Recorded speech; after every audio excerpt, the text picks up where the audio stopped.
The Pest. That movie, for me and my neighbor, Stephen Feliciano, when we were growing up, we watched that movie so many times. You'd be surprised at how many people say it was such a part of their youth, Yeah. that movie, that they had the VHS tape, they watched it till it died, and they saw it 1,000 times. They knew all the lines, all that stuff.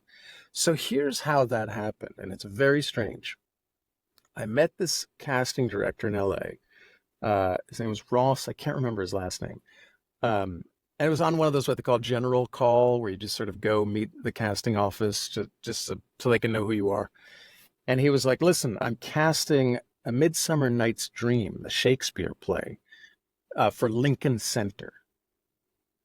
Would you like to audition?" And I was like, "I'm not a Shakespearean actor. I'm not really much of a stage guy, but sure, why not?" A couple of months later, I'm back in LA, and the same guy, Ross, was like, "Listen, I'm casting this comedy. Would you be interested?" And I was like, "I don't really do comedy, but sure, let's give it a shot." And he's like, "All right, so come meet me." And he gives me an address, and I go there. And I figured, now in the world of film, casting usually happens. You get, a first read with a casting director. They put you on tape. They show it to the producers, the director. If they like you, they bring you back. So I'm figuring that's what this is.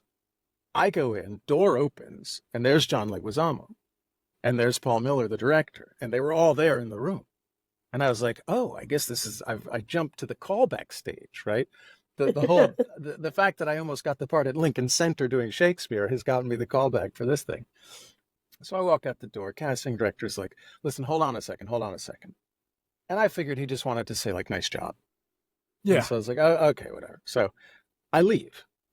I get back to wherever it was I'm staying. I check my answering service, because that's what we had back then. There's like 6 messages from the casting director saying, "Where the hell are you?